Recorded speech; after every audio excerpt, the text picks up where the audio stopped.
یہ رات تمہارے لیے اس قدر اذیتناک بنا دوں گا کہ تم پل پل اپنی موت مانگو گی، لیکن اسفند خان تمہیں مرنے بھی نہیں دے گا۔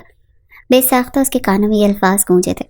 اس وقت وہ پچھتا رہی تھی جب اس نے شوخ انداز میں چیخ چیخ کر کہا تھا کہ میں تو اسفند خان زادہ پر تھوکنا بھی پسند نہیں کرتی۔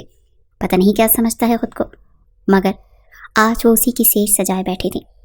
اندھیرے کمرے میں مدھم روشنی جل رہی تھی، مگر اس کی روشنی میں بھی وحشت بسی ہوئی تھی۔ بیٹھ کے سرخ گلاب بکھرے ہوئے تھے، مگر ان کی خوشبو میں بے بسی کی مہک شامل ہو چکی تھی۔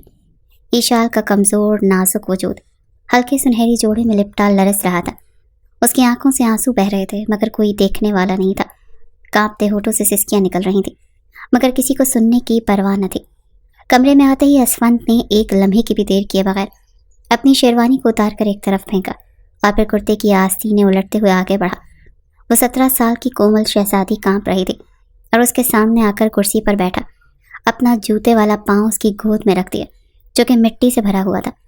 دونوں ہاتھ اپنی گردن کے پیچھے رکھ کر انگڑائی لینے کے انداز میں کہنے لگا، ہاں تو محترمہ کیا فرما رہی تھیں آپ؟ وہ گھبرائی تھی جب وہ کہنے لگا کہ جوتا اتارو، میری شکل کیا دیکھ رہی ہو۔ اس نے اسفند کا پاؤں چھٹکنا چاہا، لیکن جس طرح گھوری سے اسے دیکھا مجبوراً اسے اس کے جوتے اتار کر ایک طرف رکھنے پڑے۔ پھر کہنے لگا، جانتی ہو پرانے وقتوں میں بیویاں شادی کی پہلی رات سہاگ رات منانے سے پہلے کیا کرتی تھیں؟ وہ اپنے شوہر کے پاؤں دھو کر پیتی تھیں۔ جاؤ شاباش، آج یہ رسم میں تم سے ادا کروانا چاہتا ہوں۔ یہ الفاظ سن کر تو ایشال کو ابکائی آنے لگی۔ گھبراتے ہوئے کہنے لگی، میں مر جاؤں گی لیکن کبھی بھی ایسا کچھ نہیں کروں گی۔ وہ کہنے لگا کہ اچھا، یہ تو وقت ہی بتائے گا۔ اتنا کہہ کر وہ ایک جھٹکے سے اس کے جسم پر موجود دوپٹے کو جدا کرنے لگا۔ دھیرے دھیرے اس کے کپڑوں کو کھینچ کر وہ اس کے وجود سے الگ کرنے کی کوشش کر رہا تھا، جو کئی جگہ سے کھینچنے کی وجہ سے پھٹ چکے تھے۔ اسفند پلیز ایسا مت کریں، مجھے بہت ڈر لگ رہا ہے، اس نے لرزتی ہوئی آواز میں کہا، مگر اسفند کے چہرے پر کوئی تاثر نہ آیا۔ اسفند کی آنکھوں میں وحشت تھی، جنون تھا، انتقام کی چنگاری تھی۔ اس نے ایک جھٹکے سے ایشال کی پتلی کلائی پکڑی اور اسے بیڈ پر دھکیل دیا۔ وہ بیڈ پر گر چکی تھی، سارے خد و خال واضح تھے۔ بہت شوق تھا نا سہاگ رات کا، بہت خواب دیکھے تھے نا، آج میں تمہیں وہ سب دکھاتا ہوں جس کا تمہیں اتنا انتظار تھا۔ اسفند کے لہجے میں زہر گھلا تھا۔ ایشال کا دل جیسے سینے میں ہی مر گیا، خوف کے مارے اس کی سانسیں اکھڑنے لگیں۔ نہیں پلیز مجھے جانے دیں، میں نے کچھ نہیں کیا، پلیز۔ وہ کانپتی ہوئی التجا کر رہی تھی، مگر اسفند کو اس کی کوئی پرواہ نہیں تھی۔ اس نے جھک کر ایشال کی گردن پکڑ لی، اتنی سختی سے کہ اس کا نرم اور نازک وجود کانپنے لگا۔ اس کی آنکھیں خوف سے پھیل گئیں اور سانسیں رکنے لگیں، مگر اسفند کی گرفت ڈھیلی نہ ہوئی۔ آپ رونا کیوں؟ یہی تو چاہا تھا نا تم نے، یہی سب تو تمہیں چاہیے تھا، آپ بھگتو۔ اسفند کی آواز میں زہر کھلا تھا۔ سہاگ رات منانے کی کتنی جلدی تھی، وہ بھی اس کم عمری میں۔ آج میں تمہارے سارے شوق سود سمیت پورے کروں گا۔ جیسے جیسے وہ اسے پردوں سے آزاد کر رہا تھا، وہ گھبرا کر بیڈ کی دوسری طرف کھسک رہی تھی۔ اس نے ایشال کو مزید قریب کیا۔ اس کا چہرہ اتنا قریب تھا کہ اسفند کی تیز سانسیں اس کے چہرے پر محسوس ہو رہی تھیں۔ میں تمہیں بتاؤں گا کہ مرد کا غصہ کیا ہوتا ہے، میں تمہیں سکھاؤں گا کہ جب عزت پر انگلی اٹھتی ہے تو کیسا لگتا ہے۔ اسفند کی گرفت اور سخت ہو گئی تھی۔ ایشال کا پورا وجود لرز اٹھا۔ نہیں پلیز، اس کی آواز سرخوشی میں بدل گئی، مگر اسفند کے دل پر جیسے پتھر تھا۔ اس نے جھک کر ایشال کے چہرے کو اپنے ہاتھوں میں جکڑ لیا۔ اس کی آنکھوں میں اتنی شدت تھی کہ ایشال کی روح کانپ گئی۔ اب میں تمہیں وہ بناؤں گا جو تم نے کبھی سوچا بھی نہیں ہوگا۔ اسفند کے لب اس کے قریب آئے اور اگلے ہی پل اس کے لبوں پر اپنی شدتیں لٹانے لگا۔ ایک جانب لب اس کی چیخوں کو قابو کیے ہوئے تھے اور دوسری جانب بڑی شدت اور ظالمانہ انداز میں اسفند کے ہاتھ اس کے نازک وجود پر گرفت بڑھا رہے تھے۔ بیڈ کی چادر جو پہلے خالص سفید تھی اب رنگین ہو چکی تھی، اس بات کی گواہی دے رہی تھی کہ کسی کی روح کو کچلا گیا ہے، کسی کی معصومیت روندی گئی ہے۔ ایشال کا نازک وجود تھکن اور اذیت سے لرز رہا تھا۔ اس کا سنہری جوڑا بے ترتیب ہو چکا تھا، اس کے بال الجھے ہوئے تھے اور جسم پر نیل کے نشان کہانی سنا رہے تھے کہ وہ رات کیسی گزری تھی۔ بس پلیز بس کریں، مجھ پر رحم کریں، وہ سسک کر گڑ گڑا رہی تھی، مگر اسفند خانزادہ کے چہرے پر کوئی رحم نہیں تھا۔ اب رحم چاہیے؟ جب زبان چلاتی تھی تب یہ نہیں سوچا تھا کہ یہ دن بھی دیکھنے پڑیں گے؟ اسفند کا لہجہ زہر آلود تھا، اس کی آنکھوں میں وحشت تھی، ایک عجیب سا جنون تھا، جیسے وہ کسی اور ہی دنیا میں ہو۔ ایشال کی آنکھوں میں آنسوؤں کے ساتھ بے بسی تھی۔ خدا کے لیے بس کریں، میں مر جاؤں گی، میرے پیٹ میں شدید درد ہو رہا ہے، میری سانس رک جائے گی۔ کہاں وہ 17 سال کی اور کہاں 30 سال کا اسفند خانزادہ؟ مگر اسفند کی گرفت اور مضبوط ہو گئی۔ نہیں، ابھی مرنے کا وقت نہیں آیا، ابھی تو سزا باقی ہے۔ اس کی آواز میں انتقام تھا، شدید انتقام، جیسے وہ اشال کو ہر لفظ، ہر جملے کا حساب چکانا چاہتا ہو۔ اشال کی سسکیاں دم توڑ رہی تھیں اور اس کا وجود ٹھنڈا ہو رہا تھا۔ وہ نیم بے ہوشی کی کیفیت میں جا چکی تھی۔ درد کی شدت اتنی تھی کہ اس کا ذہن مفلوج ہو رہا تھا، ہر چیز دھندلا رہی تھی۔ آخری بار جب اسفند نے ایک جھٹکا دیا تو اشال کے لب کپ کپائے، اس کے آنسو تکیے میں جذب ہو رہے تھے۔ کانپتے ہونٹوں سے وہ صرف ایک جملہ نکال سکی، میری غلطی اتنی بڑی نہیں تھی جتنی آپ نے مجھے سزا دی، میں آپ کو کبھی معاف نہیں کروں گی اسفند خان زادہ۔ اسفند نے پل بھر کو اپنی گرفت ڈھیلی کی، اس کے دل میں جیسے کچھ چبھا ہو۔ وہ ایک پل کو ساکت ہوا، اس کے کانوں میں جیسے کوئی پرانی گونج سنائی دینے لگی ہو۔ کوئی پاگل عورت ہوگی جو اس اسفند سے شادی کرے گی، میں تو اس کی طرف دیکھ کر تھوکنا بھی پسند نہیں کرتی۔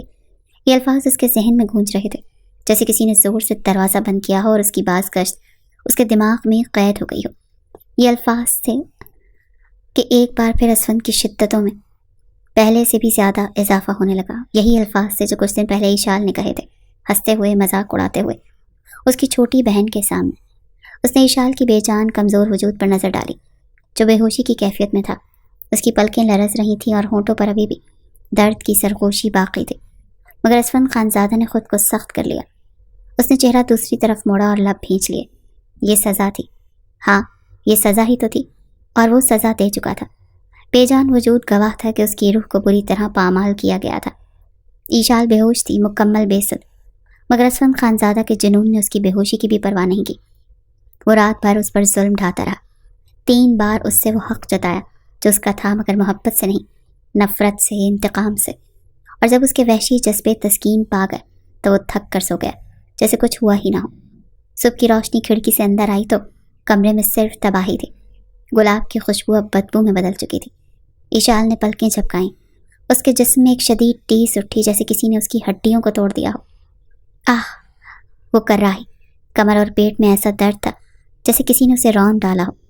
وہ اپنی جگہ سے ہلنے کی کوشش کر رہی تھی، مگر ہر حرکت پر درد کی تیز لہر اس کے پورے جسم میں دوڑ جاتی۔ آنکھوں میں آنسو تھے اور ہونٹوں پر کپ کپاہٹ۔ وہ رات یاد آ رہی تھی، وہ درندہ صفت رویا، وہ جبر، وہ انتقام، اور تبھی اس کے کانوں میں ایک آواز پڑی، اٹھو۔ اس نے خوف سے آنکھیں کھولی، سامنے اسفند خانزادہ کھڑا تھا۔ اس کی نظریں اب بھی سخت تھیں، وہ دل میں رحم کا نام و نشان نہیں تھا۔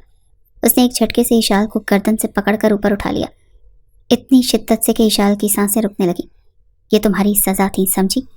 میں نے تمہیں یوں ہی کچلنا تھا، تمہیں رون کر تسکین حاصل کرنی تھی۔ اسفند کا لہجہ زہر سے بھرا تھا۔ اشال نے بے یقینی سے اس کی طرف دیکھا، آنکھوں میں آنسو، ہونٹ لرزتے ہوئے۔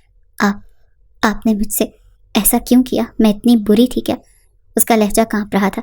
اسفند طنزیہ ہنسا، تمہیں یاد ہے نا؟ اسفند طنزیہ ہنسا، تمہیں یاد ہے نا؟ تم نے کیا کہا تھا؟ تمہیں اسفند خانزادہ سے نفرت تھی، تم نے میرا مذاق اڑایا تھا۔ اب دیکھو، تمہاری زندگی خود ایک مذاق بن چکی ہے۔ اشال کی آنکھوں میں اذیت کے سائے گہرے ہو گئے۔ میں کبھی معاف نہیں کروں گی، اور یہی کہوں گی کہ اسفند خانزادہ پر میں تھوکنا بھی پسند نہیں کرتی، کیونکہ اس مرد کی اصل حقیقت درندگی میں کل رات دیکھ چکی ہوں۔ یہ کسی عورت کے لائق ہی نہیں ہے۔ اسفند نے اس کی بات سنی انسنی کرتے ہوئے ایک جھٹکے سے اسے بیڈ سے نیچے دھکیلا۔ اشال کی تکلیف بھری چیخ کمرے میں گونجی، دفع ہو جاؤ میرے گھر سے۔ اشال کا دماغ جیسے سن ہو گیا، نکل جاؤ یہاں سے، نہ میں تمہیں اپناؤں گا اور نہ کسی اور کا ہونے دوں گا، اسفند نے حقارت سے کہا اور دروازہ کھول دیا۔ اشال نے ٹوٹے وجود کے ساتھ اس کی طرف دیکھا، آنکھوں میں بے یقینی، دل میں درد، مگر سب سے زیادہ خوف کہ وہ کہاں جائے گی۔ مجھے پرواہ نہیں، شہر ہو یا جنگل، جہنم میں جاؤ، مگر اس گھر میں مزید ایک لمحہ بھی رہنے کی ضرورت نہیں۔ اور اگلے ہی لمحے وہ اشال کو دروازے سے باہر دھکیل چکا تھا۔ وہ نازک وجود جو ساری رات کی اذیت سہ چکا تھا اب فرش پر پڑا تھا، تنہا، برباد اور بے یار و مددگار۔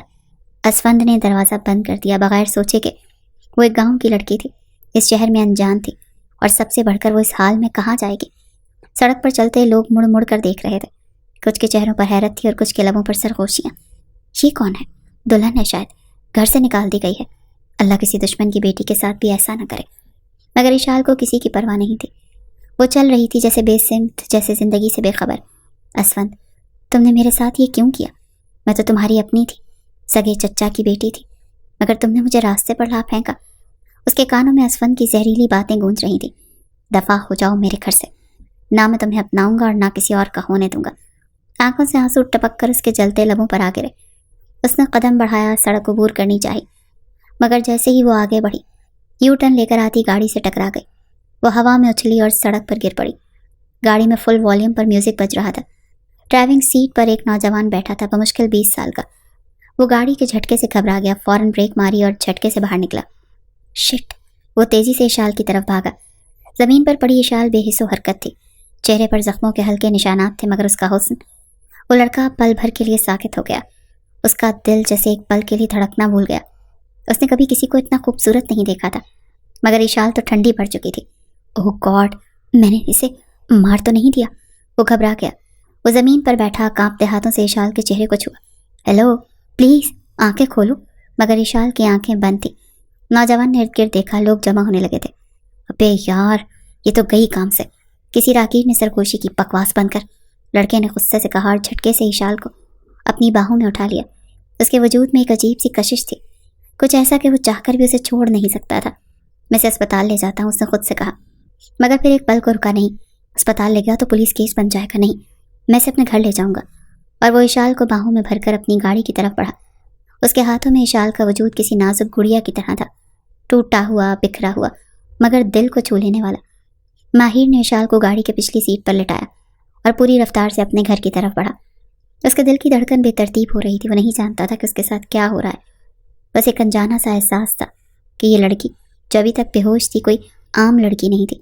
جیسے ہی وہ گھر پہنچا، اس نے جلدی سے گاڑی روکی اور اشال کو باہوں میں اٹھا کر اندر داخل ہوا۔ ارے یہ کس کو اٹھا لائے ہو تو؟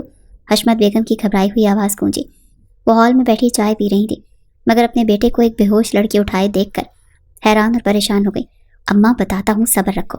مگر حشمت بیگم نے جب بیٹے کو اس جوان لڑکی کے ساتھ دیکھا اور جس طرح کی حالت میں تھی وہ، آخر وہ بھی ایک عورت تھی، حالات کی نزاکت کو سمجھتی تھی، فوراً گھور کر بیٹے کو دیکھ کر کہنے لگی، کیا کیا ہے تو نے اس لڑکی کے ساتھ؟ بتاؤ مجھے، اسی لیے تجھے لاکھوں روپے سے بھرا ہوا کارڈ جیب میں تھما رکھا ہے کہ تم ایسی لڑکیوں کے ساتھ راتیں گزارتا پھرے اور پھر معاملہ بگڑے اور اٹھا کر گھر لے آئے؟ شرم نہیں آئی تجھے؟ ارے کتنے کی خریدی ہے یہ؟ حشمت بیگم تو ہمیشہ کی طرح اپنے خدشات ظاہر کرنے لگی۔ اسے بیڈ پر لٹانے کے بعد ماہر نے پلٹ کر اپنی ماں کو دیکھا، دونوں ہاتھ ماں کے سامنے جوڑ کر کہنے لگا، میری اماں، کچھ خدا کا خوف کر لیا کریں۔ کیا میں تجھے اتنا گیا گزرا لگ رہا ہوں کہ میں لڑکیوں کے ساتھ وقت گزارتا پھروں گا؟ کبھی کبھی تو مجھے لگتا ہے کہ تو میری ماں ہی نہیں ہے۔ وہ غصے سے بڑبڑایا تو حشمت بیگم بھی فوراً سے چھینپ سی گئی، کہنے لگی، کون ہے یہ لڑکی؟ مجبوراً ماہر کو اپنی ماں کو سب کچھ بتانا پڑا، جس کے بعد وہ کہنے لگی، مجھے تو لگتا ہے اس کے ساتھ کسی نے غلط کر کے چھوڑ دیا۔ دلہن بنی لڑکی دیکھ تو کتنی پیاری ہے، کم عمر بھی دکھتی ہے۔ میں چائے کے گھونٹ جلدی جلدی حلق کے نیچے اتارتی، ٹکر ٹکر اشال کو بھی دیکھ رہی تھی۔ کچھ گھنٹے بعد ڈاکٹر نے اشال کو دیکھ کر تسلی دی کہ وہ خطرے سے باہر ہے، مگر شدید صدمے اور کمزوری میں ہے۔ دوا دے کر وہ چلا گیا، مگر حشمت بیگم اب بھی بے چین تھی۔ بیٹا، یہ جاگے گی تو نہ جانے کیا کرے گی، ہمیں اس کے گھر والوں کو خبر دینی چاہیے۔ ہاں، مگر پہلے دیکھ تو لیں کہ یہ ہوش میں آ کر کیا کہتی ہے، اور اگر آپ کے پاس کوئی جادوئی کبوتر ہے تو آپ کو فوراً سے اس کے گھر والوں کو پتہ دے دیں تاکہ وہ منہ چڑھا کر بولا۔ تو حشمت بیگم نے فوراً اپنا جوتا اتار کر اس کی کمر پر دے مارا۔ ان کا بیٹا شروع ہی سے ایسا تھا، وہ خود بھی ایسے ہی تھی۔ حشمت بیگم نے یہ دوسری شادی کی تھی۔ پہلی شادی ماہر کے باپ کے ساتھ تھی، جو ہر وقت تانے دیتا رہتا تھا، مار پیٹ کرتا رہتا تھا۔ شروع میں تو حشمت بیگم نے اس کے سارے ظلم سہے، لیکن پھر جب بیٹا 10 سال کو پہنچا اور ظلم سہ کر تھک گئی تو اپنے شوہر کے ساتھ منہ زور ہو گئی۔ اب تو دونوں جب لڑتے تو پورا گاؤں سنا کرتا تھا۔ پھر ایک روز ان کا شوہر مر گیا، بچائی اپنی زندگی اپنے بیٹے کے ساتھ گزارنے کے۔ حشمت بیگم نے فوراً کہہ دیا کہ رشتہ والیوں کو اگر کوئی اچھا امیر کبیر شخص مجھے میرے بیٹے کے ساتھ اپنانا چاہے تو میں حاضر ہوں۔ حشمت بیگم وقت کے ساتھ ساتھ کافی تیز اور شاطر ہو چکی تھی، لیکن کبھی بھی کسی کو غلط مشورہ نہیں دیتی تھی۔ ہاں، اپنے اور اپنے بیٹوں کی خوشی کے لیے خود غرض ضرور ہو چکی تھی۔ ایک 70 سالہ بوڑھے کا رشتہ 30 سال کی حشمت کے لیے آیا تھا، جو کہ امیر تھا، اسی لیے فوراً قبول کر لیا۔ 5 سال بعد ہی وہ شخص اللہ کو پیارا ہو چکا تھا، اور اس کے بعد سے اس کی ساری جائیداد حشمت اور ماہر کو مل چکی تھی۔ یوں یہ دونوں امیر تو ہو چکے تھے، لیکن ابھی بھی ان کے انداز اور اطوار وہی گاؤں والے طور طریقے بستے تھے۔ انہیں اتنے بڑے محل نما گھر میں رہتے دیکھ کر جب کوئی ان سے بات کرتا تو لہجے سے چھلکنے والا گاؤں کا لہجہ اور پھر وہی بدتمیزانہ انداز سن کر اکثر لوگ حیرت میں مبتلا ہو جاتے تھے۔ کچھ دیر بعد اشال کی پلکیں ہلی، وہ کراہتے ہوئے ہوش میں آئیں۔ آنکھیں کھولتے ہی وہ چھت کو گھورنے لگی۔ یہ جگہ، یہ در و دیوار، سب اجنبی تھا۔ اس نے ہلنے کی کوشش کی، مگر جسم میں شدید درد تھا۔ ذہن میں صرف ایک ہی سوال تھا، میں کہاں ہوں؟ کمرہ سنسان تھا، وہ تنہا تھی۔ امی، اس کے کانپتے لبوں سے سرگوشی نکلی، امی پلیز میرے پاس آؤ، مجھے ڈر لگ رہا ہے۔ اس کی آنکھوں سے آنسو بہنے لگے۔ وہ بند کمرے میں خود کو بالکل بے یار و مددگار محسوس کر رہی تھی، مگر وہ نہیں جانتی تھی کہ باہر کوئی تھا جو اس کی بے بسی کو سن رہا تھا۔ ہوش میں آتے ہی اشال کی پلکیں بوجھل انداز میں کھلی، آنکھوں کے گرد سوجن تھی، پورا جسم جیسے زخموں سے چور تھا۔ کمرے میں مدھم روشنی تھی، دیواروں پر اجنبی تصویریں، چھت پر لگا پنکھا آہستہ آہستہ سے گھوم رہا تھا۔ وہ کہاں تھی؟ یہ جگہ کون سی تھی؟ دماغ دھندلا ہو رہا تھا، مگر جیسے ہی اس نے اپنی سانس بحال کی، ماضی کسی بگولی کی طرح اس کے ذہن میں اتر آیا۔ گاؤں کی حویلی، وسیع آنگن، اونچی دیواریں۔ وہ اپنی حویلی کو صاف دیکھ سکتی تھی جہاں وہ پیدا ہوئی، پلی بڑی، جہاں ماں باپ کی محبت تھی، جہاں اس کے چچا اور چچی نے بھی ہمیشہ شفقت سے پالا تھا۔ مگر اس حویلی میں ایک ایسا شخص بھی تھا جسے وہ کبھی سمجھ نہیں پائی تھی، اسفند خان۔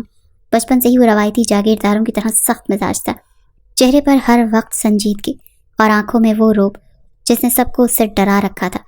وہ کم ہی بات کرتا تھا اور جب بھی کرتا تھا تو حوص جمانے کے لیے۔ اشال کے لیے وہ ہمیشہ ایک پہیلی رہا تھا، ایک ایسا شخص جو ہر وقت غصے میں رہتا تھا، ہر بات میں ضد کرتا اور سب سے بڑھ کر اسے ناپسند کرتا۔ وہ اکثر اسے آنکھیں دکھاتا، مگر اشال بھی کسی سے کم نہ تھے۔ وہ چنچل، شرارتی اور شوخ مزاج تھے۔ اسفند جتنا خاموش تھا وہ اتنی ہی باتونی تھی۔ وہ اکثر اسفند کی بہن رانیہ کے ساتھ اس کی بدخوئی کیا کرتے تھے۔ اسفند کو اپنی بہن کی یہ بے تکلفی پسند نہیں تھی، اور اشال کی شوخیوں سے تو اسے ویسے ہی شدید نفرت تھی۔ ہمیشہ اپنا کمرہ بند رکھتا، یہاں تک کہ ملازموں کو بھی کمرے میں داخل ہونے کی اجازت نہیں تھی۔ صرف اس کی ماں تھی جس کے کمرے میں جا کر صاف صفائی کے لیے کرتی۔ اشال کے دل میں یہ تجسس ہمیشہ پنپتا رہتا، کسی طرح میں جا کر دیکھوں کہ آخر اس کھڑوس شخص کے کمرے میں ایسا کیا ہے جو یہ ہر وقت اپنا کمرہ بند رکھتا ہے۔ ایسے کون سے خفیہ راز ہیں جو اس نے یہاں پر چھپا رکھے ہیں؟ لیکن ہر بار یہ کمرہ سب بند ہی ملتا تھا۔ اس شام ایک ہفتے بعد حویلی واپس لوٹا تھا، مگر اس بات سے اشال انجان تھی کہ وہ واپس لوٹ چکا ہے۔ صحن میں وہ خوبصورت پھولوں کی کیاریاں ٹھیک کر رہی تھی جب اس نے اسفند کے کمرے کی کھڑکی کھلی دیکھی۔ اگلے ہی پل اسے ایک شرارت سوچی، آج رات کو شاید اسفند واپس آنے والا تھا، یقیناً تائی جان اس کے کمرے کی صفائی کر رہی ہوں گی۔ یہ سوچتے ہوئے اسے شرارت سوجی اور وہ چلتے ہوئے اوپری منزل پر آ گئی جہاں پر اسفند کا کمرہ موجود تھا۔ ذرا سا نواب گھمایا تو دروازہ کھلتا چلا گیا۔ وہ اندر گئی تو دیکھ کر حیران رہ گئی۔ کمرہ انتہائی نفیس تھا، ہر چیز اپنی جگہ، کسی چیز پر ایک تنکا تک نہیں تھا۔ دیواروں پر ہتھیاروں کی سجاوٹ تھی، ایک بڑی سی الماری کتابوں سے بھری ہوئی تھی اور بیڈ پر سیاہ رنگ کی چادر بچھی ہوئی تھی۔ وہ دھڑم سے جا کر بیڈ پر بیٹھ گئی، پورے کمرے کو دیکھنے کے بعد کہنے لگی، ویسے تو ناک پر غصہ ہر وقت بیٹھا رہتا ہے، اور بیڈ کی چادر تو دیکھو سیاہ رنگ کی، کون بیوقوف ہے جو بیڈ کی چادر سیاہ رنگ کی رکھتا ہے؟ تب اس کی نظر الماری پر گئی۔ وہ الماری کو کھولنے کے لیے آگے بڑھی کہ دروازہ کھلنے کی آواز آئی۔ اس کا دل زور سے دھڑکا۔ اس نے مڑ کر دیکھا اور پل بھر میں اس کے چہرے کا رنگ سفید پڑ گیا۔ اسفند واش روم سے باہر آ چکا تھا، صرف ایک باتھ ٹال میں، باقی پورا وجود بے لباس تھا۔ پانی کے قطرے اس کے گھنے بالوں سے ٹپک رہے تھے، چوڑی چھاتی پر نمی کی ہلکی ہلکی چمک تھی، اور چہرے پر وہی غصہ، شدید غصہ، جیسے کچا ہی چبا جائے گا۔ اشال کی آنکھیں پھٹی کی پھٹی رہ گئیں۔ شرم اور خوف کے مارے وہ فوراً پردے کے پیچھے چھپ گئی، مگر اسفند اسے دیکھ چکا تھا۔ اشال کا دل بری طرح دھڑک رہا تھا۔ پردے کے پیچھے کھڑی وہ خود کو چھپانے کی ناکام کوشش کر رہی تھی، مگر اس کی سانسوں کی بے ترتیبی اس کے خوف کی چغلی کھا رہی تھی۔ اس کے لب کپ کپا رہے تھے، ہاتھ کانپ رہے تھے، لیکن اسفند نے اسے دیکھ لیا تھا۔ پردے کے پیچھے سانس لیتا ابھرتا وجود اسفند کے چہرے پر معنی خیز مسکراہٹ لے آیا۔ پل بھر میں وہ جھٹکے سے پردہ ہٹا چکا تھا، اور اگلے ہی لمحے اس کا مضبوط ہاتھ اشال کی نازک کمر کے گرد آ چکا تھا۔ تم یہاں کیا کر رہی تھی؟ اسفند کی بھاری غسیلی آواز اس کے کانوں میں گونجی۔ اشال کی سانسیں جیسے تھم گئی۔ اسفند کا برہنہ سینہ جو ابھی بھی پانی سے بھیگا ہوا تھا اس کے نازک وجود سے جا لگا۔ نمی کی ٹھنڈک اور اسفند کے جسم کی گرمی نے اشال کے حواس کو مفلوج کر دیا۔ میں تو بس ایسے ہی چلی آئی تھی۔ وہ ہکلائی، نظریں جھکا لیں اور خود کو چھڑوانے کی ناکام کوشش کی، مگر اسفند کا شکنجہ سخت تھا۔ ایسے ہی؟ اسفند نے اس کی گردن کے قریب جھکتے ہوئے سرگوشی کی۔ اس کی گرم سانسیں اشال کے کانوں کے پیچھے پڑی تو اس کے جسم میں ایک جھرجری سی دوڑ گئی۔ اس کی انگلیاں اشال کی نازک کمر پر رینگ رہی تھیں۔ اپنا چہرہ اس کے کان کے قریب رکھے ہوئے کہنے لگا، جانتی ہو نا مجھے، اپنے کمرے میں کسی کا داخل ہونا پسند نہیں، اور جو میرے قانون کی خلاف ورزی کرتے ہیں انہیں میں سزا دیتا ہوں۔ یہ کہہ کر وہ اسے اپنی مزید قریب کر چکا تھا۔ نازک سی لڑکی کو گھبراتا ہوا دیکھ کر لطف اندوز ہو رہا تھا۔ بڑی مشکل سے اشال کہنے لگی، سوری، مجھے اندازہ نہیں تھا، میں تو بس آپ کے کمرے کی صاف صفائی کرنے کے لیے آئی تھی۔ لیکن وہ اس کے چہرے پر نظریں گاڑ کر کہنے لگا، اچھا، صاف صفائی کرنے کے لیے آئی تھیں تو پھر پردے کے پیچھے کیوں چھپی؟ چور کی داڑھی میں تنکا ہے نا؟ یہ کہہ کر اس نے اشال کی ٹھوڑی کو سختی سے پکڑا، اس کا چہرہ اپنے قریب کیا اور اس کی بڑی بڑی آنکھوں میں جھانک کر کہا، تمہیں سزا ملنی چاہیے اشال۔ اشال کے لب مزید کپ کپائے۔ سزا؟